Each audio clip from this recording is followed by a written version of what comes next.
அனைவருக்கும் வணக்கம். இந்த வீடியோவில் என்ன பார்க்க போகிறோம்னா, ரூ. 10,000 முதலீட்ட ரூ. 7,00,00,000 லாபம் பெறுவது எப்படி சொல்லி தான் பார்க்க போகிறோம். மியூச்சுவல் ஃபண்டுகளில் முதலீடு செய்வது பணக்காரராக வேண்டும் என்ற எண்ணம் உள்ளவர்களுக்கு சிறந்த வழி. எஸ்ஐபி என்ற திட்டத்தின் மூலம் குறைந்த தொகையிலும் நீங்கள் மியூச்சுவல் ஃபண்டுகளில் முதலீடு செய்யலாம். எஸ்ஐபி திட்டத்தில் மேலும் சிறப்பாக மாற்றுவது தான் ஸ்டெப் அப் எஸ்ஐபி. இந்த வீடியோவில் ஸ்டெப் அப் எஸ்ஐபியை பற்றி தான் பார்க்க போகிறோம். அது எப்படி வேலை செய்யணும்னு சொல்லி பார்க்கலாம். ஸ்டெப் அப் எஸ்ஐபி என்பது உங்கள் எஸ்ஐபி தொகையை காலப்போக்கில் அதிகரிக்கும் மியூச்சுவல் ஃபண்டு திட்டமாகும். உங்கள் வருமானம் அதிகரிக்க வேண்டுமென்றால் அதுக்கேற்றபடி பணத்தை முதலீடு செய்ய ஸ்டார்ட் அப் எஸ்ஐபி உங்களுக்கு உதவுகிறது. சான்றாக தற்போது மாதம் ஸ்டெப் அப் எஸ்ஐபி திட்டத்தை பயன்படுத்தி ரூபாய் 1000 முதலீடு செய்து வருகிறீர்கள் என்றால் ஒவ்வொரு ஆண்டும் அல்லது அரை ஆண்டுக்கு ஒரு முறை எஸ்ஐபி தொகை ரூபாய் 500 அல்லது 1000 என உங்கள் விருப்பப்படி அதிகரித்து கொள்ளலாம்.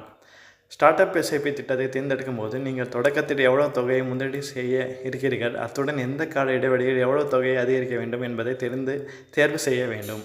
முதலீட்டாளர் எவ்வளோ அதிகமாக முதலீடு செய்ய வேண்டும் என்பதை தாங்களாகவே தீர்மானித்து கொள்ளலாம். இது குறிப்பிட்ட சதவீதமோ அல்லது தொகையாகவோ இருக்கலாம். உதாரணமாக, அவர்கள் ஒவ்வொரு வருடமும் எஸ்ஐபி முதலீட்டில் 10% ஒவ்வொரு வருடமும் ரூபாய் 1000 உயர்த்தி கொள்ளலாம். தொடக்கத்தில் மாதம் ரூபாய் 1000 எஸ்ஐபி செய்து முதலீடு செய்யும்போது ஒவ்வொரு ஆண்டிலும் எஸ்ஐபி தொகை 10% அதிகரிக்க விரும்பினால் அடுத்த ஆண்டு உங்கள் எஸ்ஐபி தொகை 1100 அதுக்கு அடுத்த ஆண்டு 1210 என எஸ்ஐபி தொகை அதிகரித்து கொண்டே இருக்கும். எந்த அடுத்த இடைவெளி செலக்ட் செய்து இருக்கிறீர்களோ என்பதை பொறுத்து ஆட்டோமேட்டிக்காக உங்களுடைய தொகை கால்குலேட் செய்து எடுத்துக்கொள்ளப்படும். ஸ்டார்ட் அப் எஸ்ஐபி எப்படி வேலை செய்கிறது சொல்லி பார்க்கலாம். உதாரணமாக 30 வயது நிரம்பிய இந்திய முதலீட்டாளர் கருத்து கொள்ளலாம். 25 வருடங்கள் தொலைவில் உள்ள தனது ஓய்வூதியத்துக்காக அவர்கள் சேமிக்க தொடங்குகிறார்.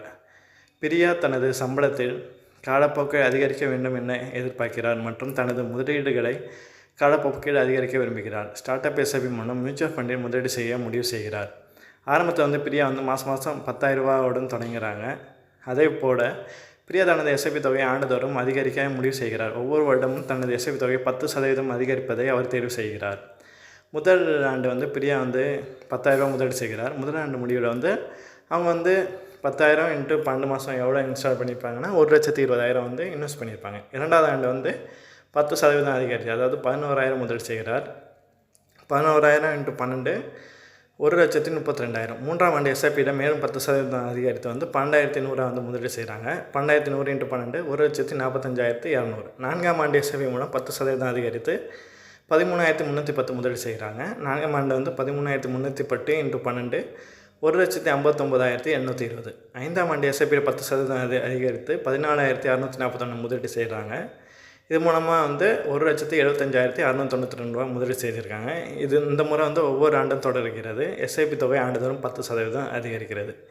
மியூச்சுவல் ஃபண்டு முதலீடு சராசரி ஆண்டு வருமானம் 12% என வைத்துக்கொள்ளும். எஸ்ஐபி கால்குலேட்டரை பயன்படுத்தி இவங்க முதலீடு செய்த மதிப்பை நாம் தெரிஞ்சுக்கலாம். 10 ஆண்டுக்குள் பிரியாவின் மாதாந்திர எஸ்ஐபி முதலீடு தோராயமாக 25,937 அதிகரித்திருக்கும்.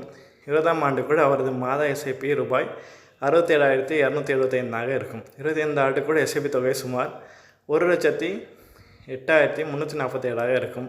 ஸ்டார்ட் அப் கால்குலேட்டரை பயன்படுத்தி எதிர்கால மதிப்பீட்டை தோராயமாக பயன்படுத்துவோம். 25 ஆண்டுகளில் முதலீடு செய்யப்பட்ட மொத்த தொகை 1,25,00,000 ரூபாயாக இருக்கும். 12% ஆண்டு வருமானம் தர இந்த எஸ்ஐபி திட்டம் என்றால் வட்டி மூலம் பிரியா எதிர்காலத்தில் தோராயமாக 7 கோடி முதல் 8 கோடி முதல் லாபம் பெற்றிருப்பார். மாத வருமானம் காலப்போக்கில் அதிகரிக்கும் என்று எதிர்பார்க்கும் நபர்களுக்கு ஸ்டார்ட் அப் எஸ்ஐபி சிறந்தது. மியூச்சுவல் ஃபண்டுகளில் முதலீடு செய்வது நீண்ட கால மன சேமிப்புக்கு சிறந்த வழி.